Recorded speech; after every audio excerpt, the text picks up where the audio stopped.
नमस्कार साथियों, आज हम जानेंगे कोशिका क्या होता है।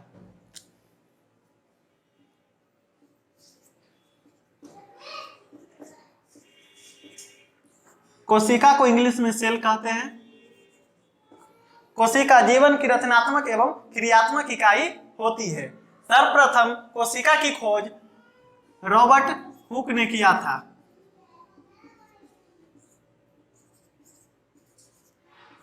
यह एक मृत कोशिका थी। रॉबर्ट हुक ने किया था।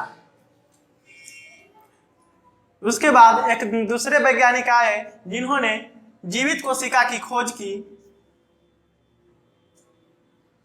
जिनका नाम एंटोनी वॉन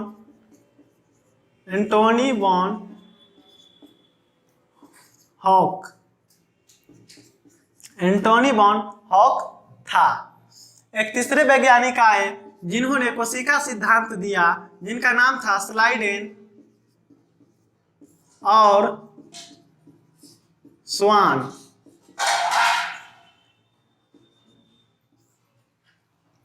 इन्होंने कोशिका सिद्धांत दिया और कहा कि हमारी शरीर कोशिकाओं से मिलकर बनी हुई है। अब देखते हैं कि सबसे बड़ी कोशिका किसकी होती है तथा सबसे छोटी कोशिका किसकी होती है। सबसे बड़ी कोशिका शुतुरमुर्ग के अंडे की होती है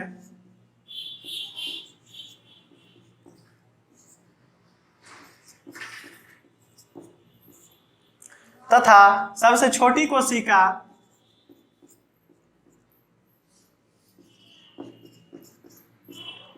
माइकोप्लाज्मा की होती है।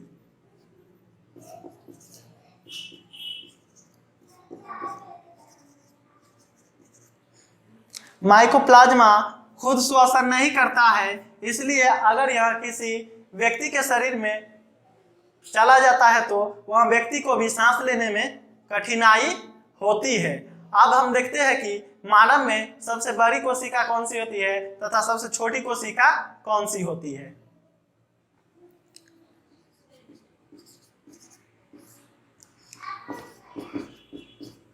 स्त्री में सबसे बड़ी कोशिका ओवम यानी अंडाणु की कोशिका सबसे बड़ी होती है। वही पुरुषों में स्पर्म यानी शुक्राणु कोशिका सबसे छोटी होती है। हमारे मस्तिष्क में तंत्रिका कोशिका पाई जाती है, जो कि जल्द विभाजन नहीं होता है क्योंकि उसमें सेंट्रोसोम नहीं होता है, जिसे तंत्रिका कोशिका कहते हैं, जिस कारण ब्रेन में चोट लगने से व्यक्ति की उसी टाइम मौत हो जाती है। चलिए हम जानते हैं कि कोशिका के कुछ अन्य भागों के बारे में। कोशिका झिल्ली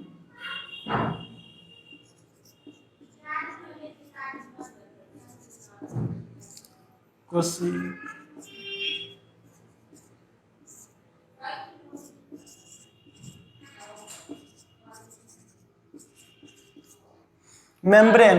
कोशिका झिल्ली को इंग्लिश में सेल मेम्ब्रेन कहते हैं। सेल मेम्ब्रेन कोशिका को बाह्य सुरक्षा प्रदान करता है तथा किसी भी अनावश्यक पदार्थ को अंदर जाने से रोकता है। यह एक अर्धपारगम्य झिल्ली होता है। यह पादप तथा जंतु दोनों की कोशिकाओं में पाया जाता है।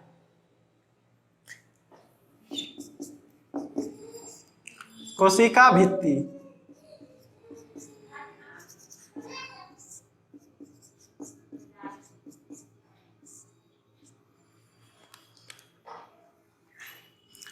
कोशिका भित्ति यह पादपों में पाया जाता है।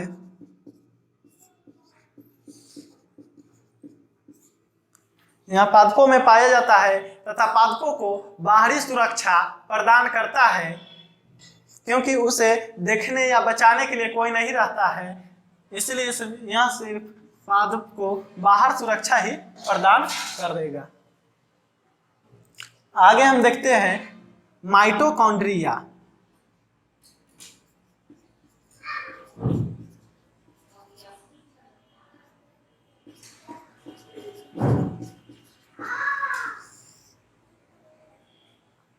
माइटोकॉन्ड्रिया यह कोशिका के अंदर पाए जाने वाला एक ऐसा पदार्थ है,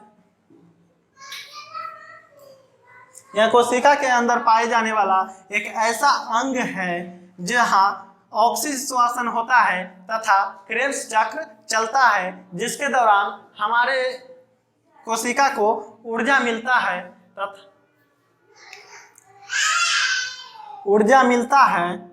और हमारा शरीर चलने फिरने लायक बनता है।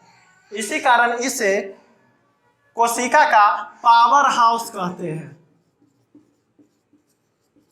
पावर हाउस यानी विद्युत गृह।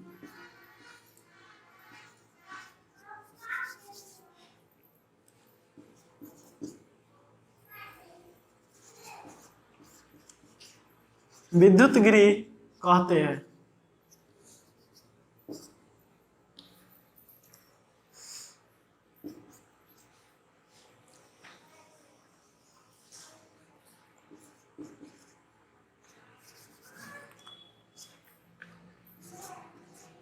सेंडिमेंट कोफिशिएंट। सेंडिमेंट कोफिशिएंट दो प्रकार के होता है, एक होता है 70s तथा 80s। यह सिर्फ प्रोकैरियोटिक कोशिका में पाया जाता है।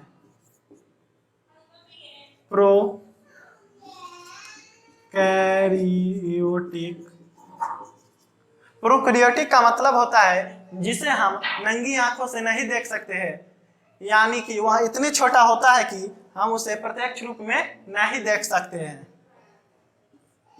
70s कोशिका इसे यूकैरियोटिक कहते हैं।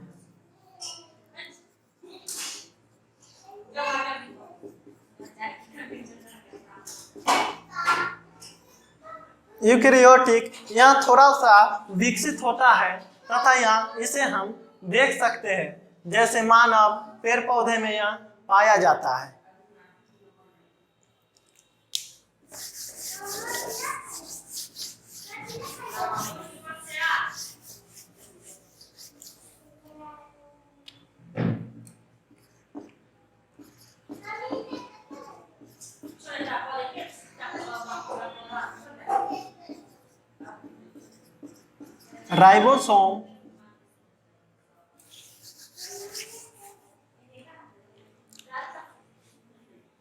राइबोसोम यहाँ प्रोटीन का निर्माण होता है,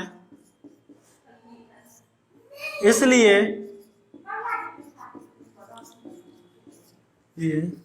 इसे प्रोटीन का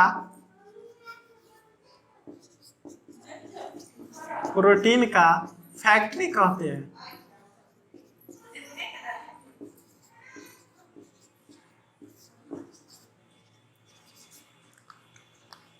जिस प्रकार माइटोकॉन्ड्रिया में पावर का निर्माण होता है तो उसे पावर हाउस कहते हैं, उसी प्रकार राइबोसोम में प्रोटीन का निर्माण होता है तो इसे प्रोटीन का फैक्ट्री कहेंगे। आई होप कि ये सारी चीजें आपको समझ में आई होंगी। मिलते हैं अगले वीडियो में।